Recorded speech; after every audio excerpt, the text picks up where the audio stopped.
Welcome to Coach SG and Friends, where we discuss topics that help you have a better relationship with yourself and others. I am Coach SG, otherwise known as your joyful friend. I'm a relationship coach and life mentor, an entrepreneur and speaker. I'm based out of Los Angeles, but originally from Brooklyn, New York. I love great music, deep conversations, and inspiring people to live their best emotional lives and create their most amazing love story. Let me introduce you to my two friends, Janessa Rose and Lisa Miranda.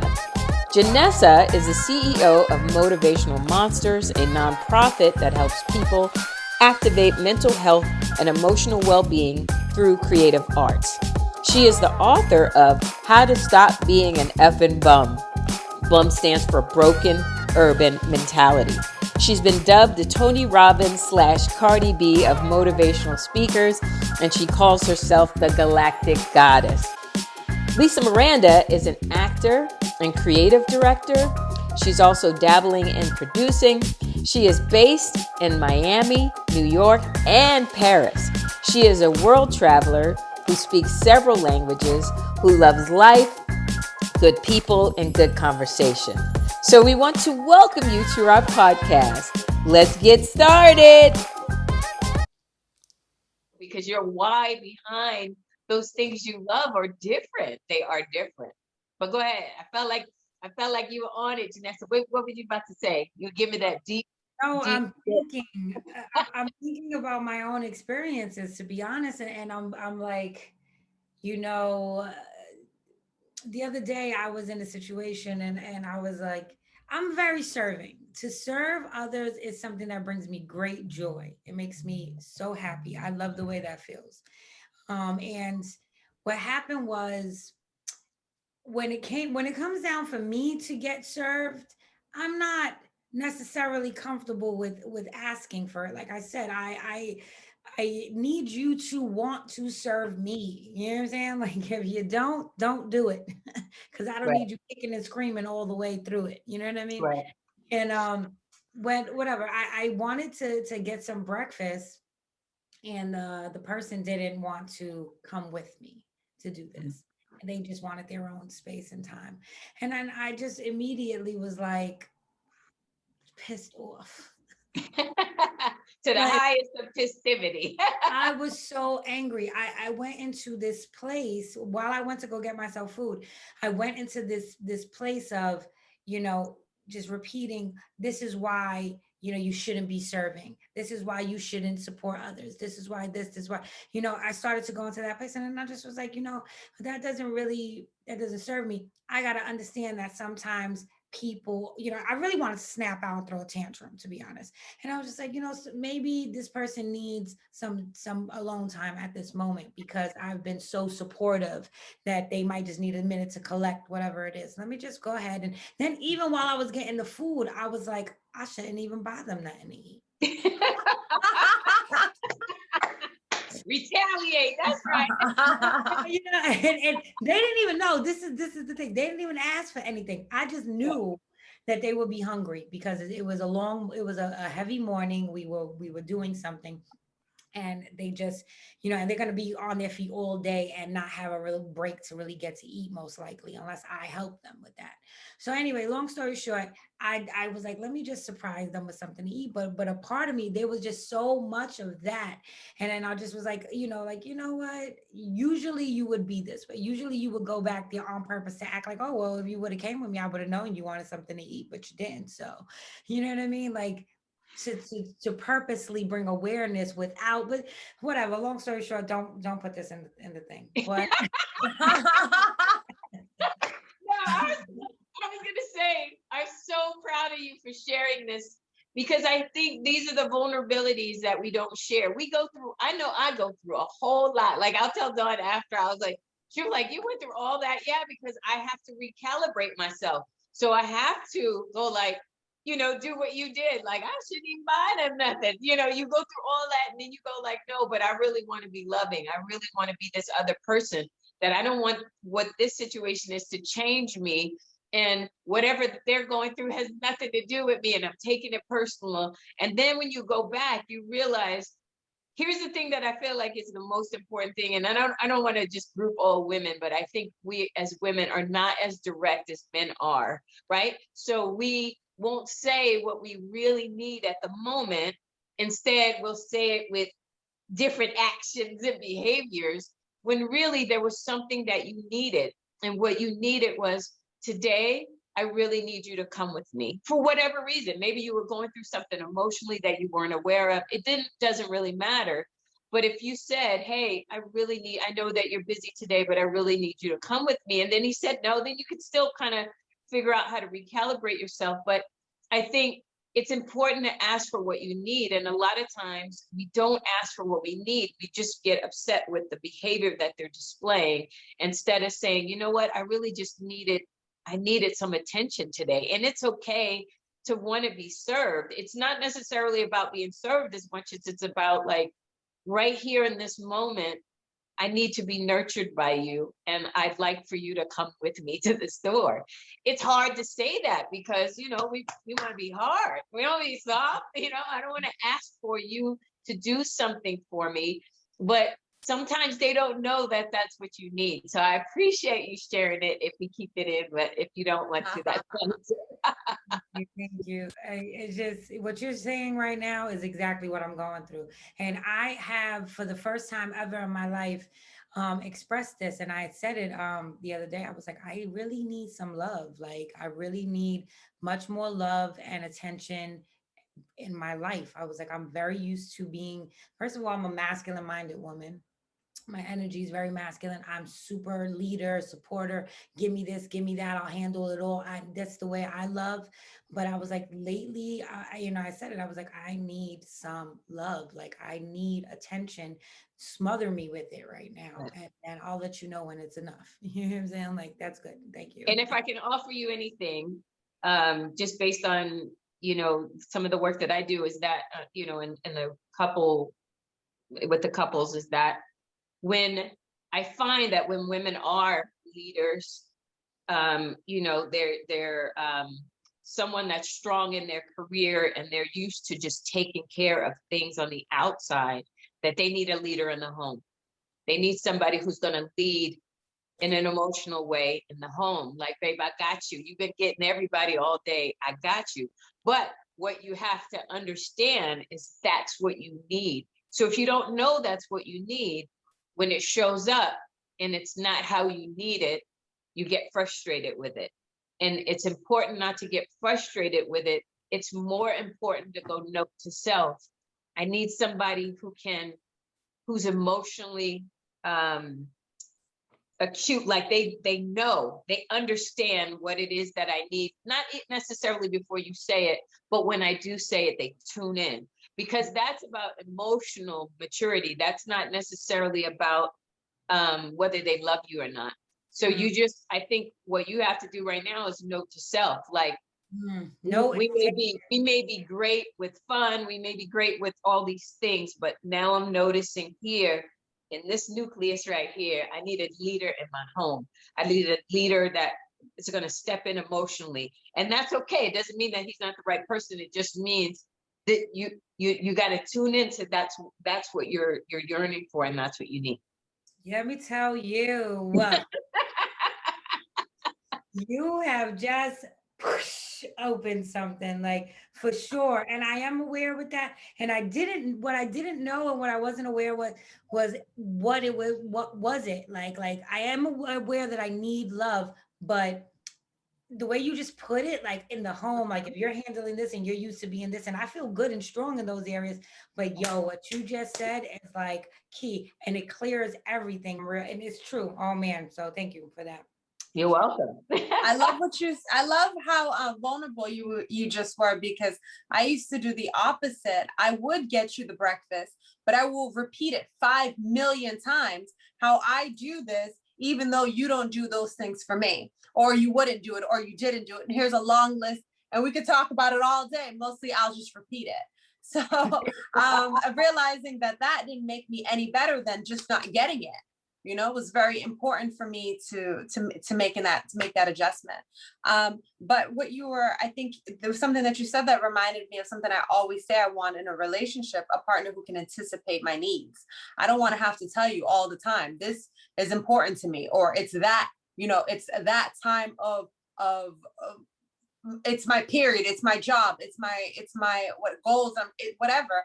I want you to be attentive enough that no matter what's going on in your life, just like, you know, I'll make sure to be attentive to you. I want to make sure we can anticipate each other's needs, because when they're not met, it can have devastating long-term effects on any relationship. And I also wanted to comment that I think it's so important that even when we are in a relationship, sometimes sometimes our spirit tells us we need to do certain things that our partner doesn't necessarily agree with.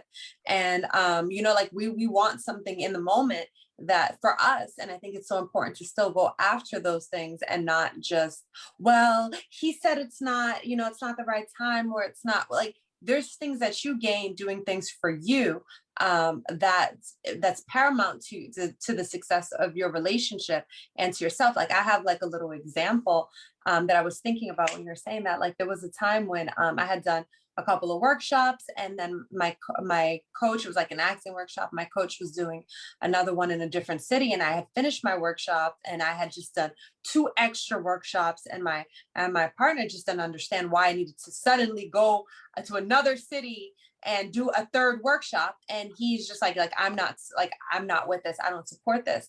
And I said, and I was at a place at that time in my life where it would have been normal for me to say, all right, fine, I just won't go. Maybe, like, whatever, you'll have to make this up to me, or like, fuck you. I'm sorry, guys.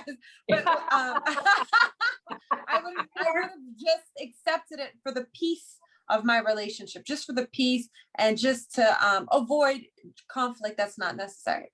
But I said, you know what? Actually, I'm going to go to this workshop. There's something there for me. And I have to say that was one of the most powerful choices I made that year. And there's so much that I got from that workshop. And later on, he saw it.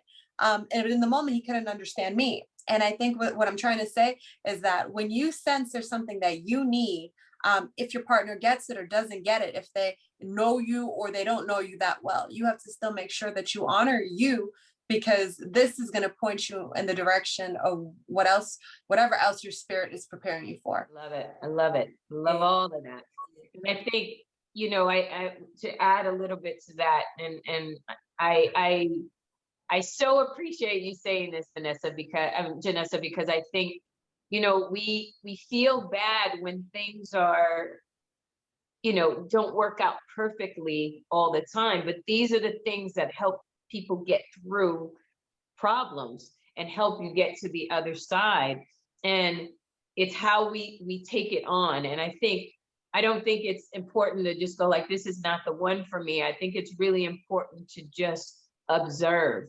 This is when we have to observe and go like, okay, I want a relationship that I feel comforted, I feel supported emotionally, mentally, that I don't have to. Remember how we were saying when we were talking about the yacht, like, we were like, we're 2 people riding the boat and driving in the boat, and that we always make it a communication issue, but it's really not a communication if you're able to communicate without saying a lot of words. You know what I mean? That's when you're really getting into alignment, when you don't have to unpack everything. I don't have to tell you everything, but there's a solution where he can go like, okay, Janessa is in this feeling. So what I don't need to fix it, but I can say, how can I best support you right now? How can I love on you a little bit more right now? And those are the things that I think we're not taught how to do. So when we get into problems, we just get into friction, when really we've got to get into the solution. And if he's able to be aware in that way, where he can just say, how can I support you right now? I can't go to breakfast right now, but I will have time for you later. And maybe I think because there's something that you need. So you've got to figure out what it is that you need so you can ask for it. Yeah, what you just said is also an issue for me, because when a guy does ask something like that to me, when a man does say, well, hey, do you feel that I need this? Like, do you feel that I should be more loving to you? So when a man, or when a partner is asking me, like, or, I'm pretty sure I'm not the only person that goes through this, but when a person is saying, well, should I be more supportive of your work? Do you want me to be more loving? Do you want me to spend more time? Do you want, am I not loving enough? And when I hear those things, right, I'm immediately like, well, obviously you fucking know what's the problem. Like, immediately I feel like, are you aware that that's an issue for me? Are you picking up on the energy that you're not being as supportive as I am to you? Are you aware that you're not being as loving as I am to you? And now you're just checking my temperature, like, well, do I have to? Like, is that something that you need? Or because you seem pretty cool and you seem like you handle everything without me needing to do that. But, do you need for me? And this might be my unhealthy stuff. This might be my past, but I immediately feel like, oh, so and you just rather not, unless I'm like throwing a tantrum or holding some sort of a ultimatum over you. Like, if you're not this, then I can't be. You know what I mean? So Yeah. it kind of makes me feel like, so but you're not willing to do it without me having to cause an issue about it. And I'm the type of person where I feel like if there's an issue, then that's a sign that we're not yoked in a way. So, you know what I mean? So I'm like, Well, again, I think it's the energy behind stuff. Remember how we were talking in the last the other one, we were talking about when people have your best interest at heart, it doesn't sound the same. So it's either you've got, and I wouldn't call it unhealthy. You may have to just kind of change that messaging, or it's like, do you really feel like it's coming from a good place? If you don't feel like it's really coming from a good place, then it's really about like, we're not a good match, then he's doing stuff to you. You know what I mean? And right. even in that instance, I would suggest that you don't take an action, that you continue to take those mental notes, like, okay, can I deal with this long term? And if it seems like it's not, then you start to like, okay, so what are my next steps tomorrow? Not like, we don't need to talk to each other ever again, because if we've got to give people ultimatums in order to change their behavior, then that's what it's always going to be, Mhm. So really what it's saying is that maybe they're not emotionally ready for where you are emotionally.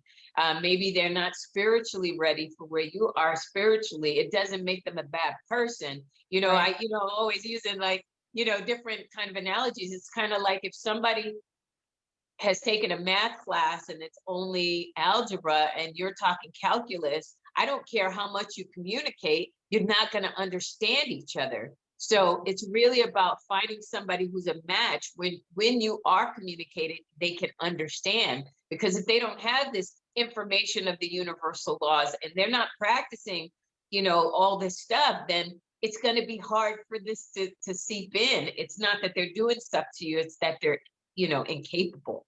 Yeah. No. I get 100% what you're saying. And even when I notice that, if I'm saying like, I know it's not done to me. That's not more what it is. It's more of like what Lisa was saying earlier, like having to go inward and then having to take that accountability and say, well, there's something not lining up here. But this is all very, very important information for me right now. Janessa's like, I'm on hot seat. How does she get on hot seat? Always, you know me, I'm TMI all the time. Like, I think also what you're talking about, some people, like I'm the kind of person, I really like when people speak directly to me. So I will ask direct questions sometimes just so I can be sure. So sometimes, hey, is something bothering you? It's not, oh, I want to be, I want to be a jerk.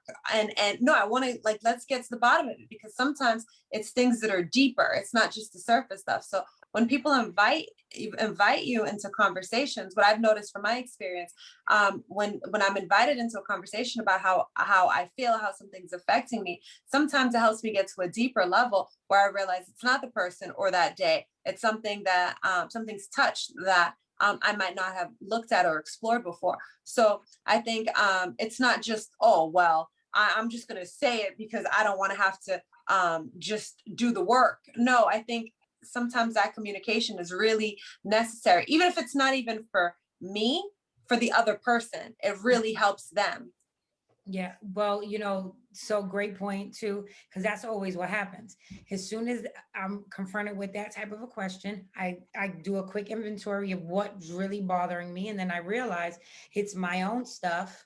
It's deeper, and then I always feel like almost bad for being angry at the person, and I'm always in the space of, you might not know what I need. And that's because I'm not really sure why I'm so hurt, about something. And I don't say that, but I'll say something like, nah, it's really me and the way I'm processing what I'm going through. And they'll ask me like, well, what is it? And do you want to talk about it? And most of the time I don't, because it's hard stuff to talk about. So it makes me feel like, no, I'll just handle it the way I want, maybe curse you out later, but it's your fault. Just know that. Yeah. I've learned to become a lot more compassionate towards people when they don't know what I need, when I didn't know what I needed. Because it was easier to just be, well, that person wasn't able to help me in this awful moment.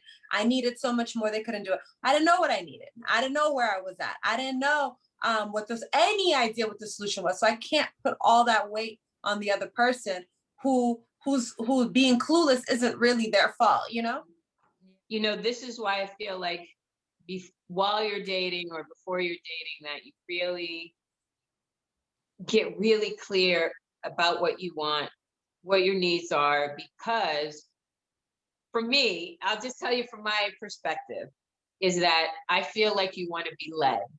You want to be led in your household. You want somebody who's going to step up. Like, you've been doing this emotional work.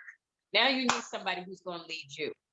You know what I mean? You need somebody who's going to step it up and be able to complement where you are, not pull you back. And I'm not saying that that's what he's doing, but I'm saying this is why this work is really important, clarifying that, because once you know that, now you're looking for those habits. You're not looking for other habits. You're looking for those habits of, like, when things are falling short, are they stepping in and pulling me like I'm trying to pull them? And those are the things that when you called it serving. And I think if we're filling up our own cup and we're doing everything for ourselves, we come to the relationship ready to serve and add value, not to take from it, So is he showing up ready to add value? Maybe in some areas, maybe there's certain areas that he is that way in certain areas he's not. So I think this is really, I hate that I love that you're so vulnerable, and that's what is so beautiful about you, that you're so open. So I'm thank you so much for letting us share in this. I know this is your personal stuff, but I think these are the things that people need to hear, because we go, like Lisa was saying, you go into a relationship and you're like, oh, my past ones were good, so I'm pretty good at this. And then you get into a relationship and you go, oh, wait, am I not really all that good at this? Because I didn't notice this habit or that habit. And it's still in the early stages. So you've just got to go, like, there's something that you need. And it's really about you getting really clear about what you need, because once you know what you need, you can ask for it without hesitation. And if you're able to ask for it and somebody wants to be there to serve, they're going to listen in and say, well, maybe I can't do all of that, but I could definitely do this. And those are the kind of yin and yang, equally yoked, evenly yoked kind of thing, where we can do this dance with each other, where I can tell you what I need and you don't judge it, where you just get to go, like, okay, I can meet you there, because we're not going to know what everybody needs. It's not our business to necessarily know what everybody needs. It's our business to know what we need and to communicate it.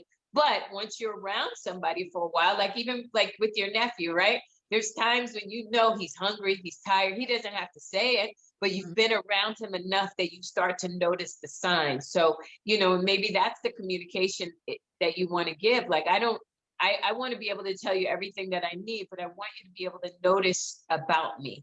I want you to be able to observe my habits and know when I need you to flex in a different way.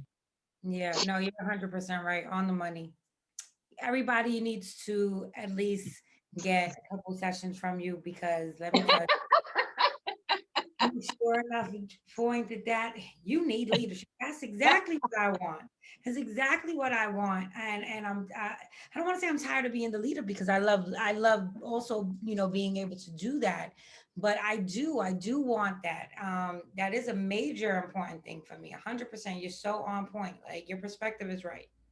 Thank you. Well, I think because you had mentioned you were talking before about feminine and masculine energies, and we all have a myriad of that, and some people have more than others, right? So if you tap into that masculine energy, and you might be tapping into it way more than you normally would because of the lifestyle that you've had growing up, or that you got to be tough in the hood. You know what I mean? You can't be, so you've probably been tapping into that a little bit more, but you want to be soft, and you want to be vulnerable, and you want to be, to be able to let go. And I think that's, maybe more of a sign of, I want somebody who leads, in the home. I can get those bags. I can do all this stuff, but I need softness too. And that's where, I think that's what it's calling for. So, I think we as women,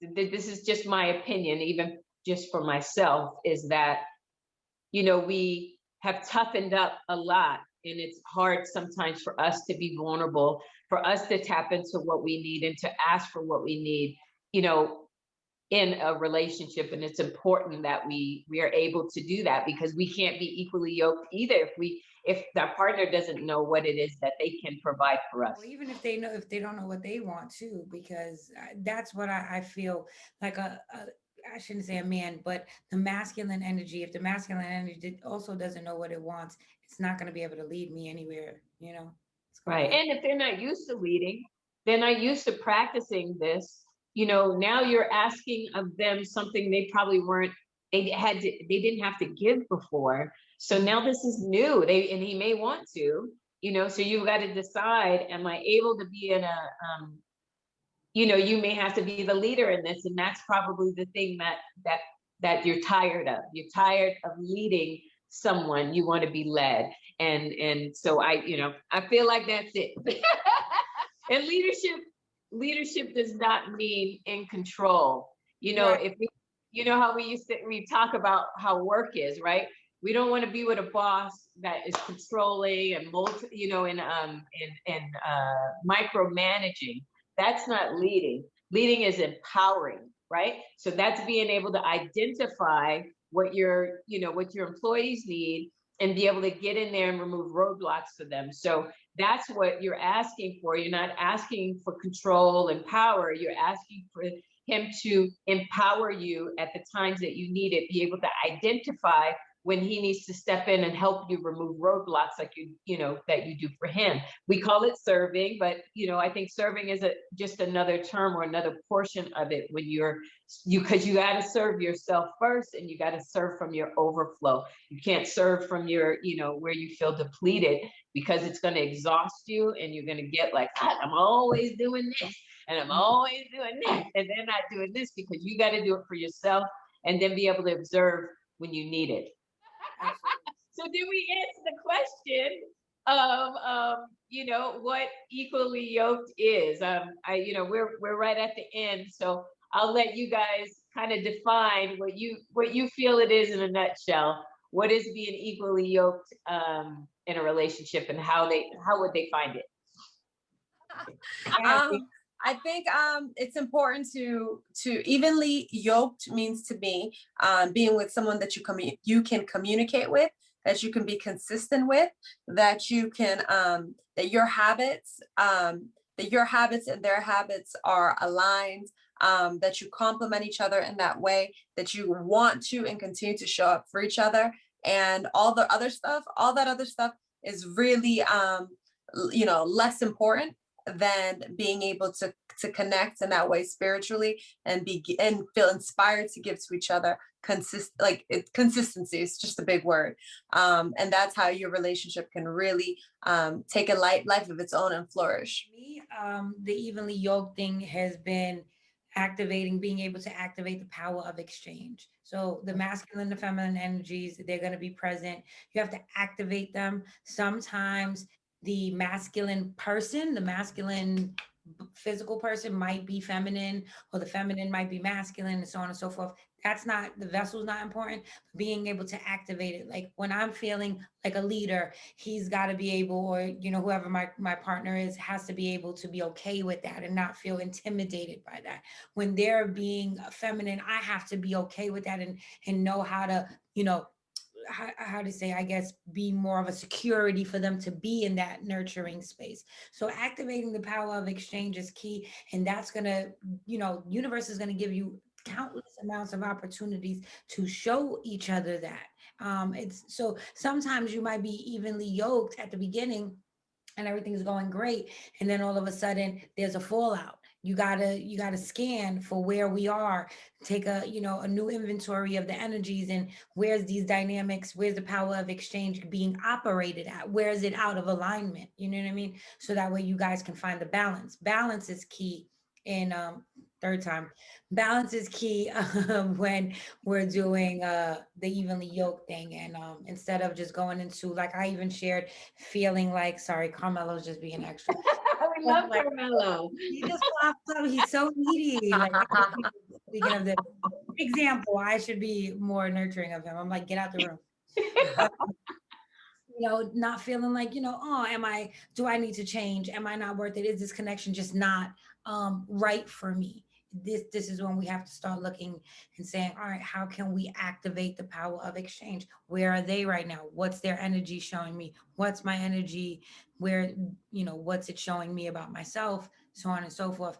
And just recalibrating the balance between those dynamics. And once that's activated again, once there's a balance in it, no matter whether today you're like this with the masculine and the feminine, and then the next day like this, so long as it's in a balance, always, no matter who's wearing what energy, that's when you're evenly yoked. It's the best way. And for me, it's about having similar beliefs and values and philosophy of life. So if you are certain about who you are, right, and what you value, you want to find someone who values what you value. It doesn't make sense to start to date or begin to be with somebody who doesn't value what you value. And it doesn't mean that you have to believe in the same God necessarily, unless that's important to you. It's not for me to determine for you, but are you both kind to people? Do you both want to be loving? Is family important to you? Like those bigger issues, you got to make sure that you're aligned. And the only way you find that out is by actually getting together and connecting and seeing where you connect and where you disconnect, and taking, observation of that, not necessarily trying to find the one, but find the one that is more similar to you, that can step in where you fall short, where you can step in where they fall short. And I think that's the dance that we have to do. And then, the little stuff like how they dress, or, how they, always running around the house and you're not, those little things don't become as big of an issue if you are able to look within and solve issues the same way, which is like, okay, what do I need right now? What do they need right now? And how can I help support them in what they need? Because it's an empowerment. It's empowerment teamwork. It's not I take and you take, and you give and I give. It's about like, how do we empower each other, not disempower each other wherever we are. And I think that's the thing that, when we do feel disempowered, we don't know how to navigate that part. And we can make that another segment or whatever. But I hope that we were able to give you guys some value about being equally yoked. And ladies, I love you. I love that you bring your vulnerability and your stories and your excitement and your thriving. I love seeing you every time. And we will talk about whatever we need to talk about in the next segment. Bye. Thank you. Bye-bye. My joyful friends, we have come to the end of this episode. Don't forget to check out next week's episode. We appreciate you listening and would love your feedback. So drop a comment below and don't forget to hit subscribe.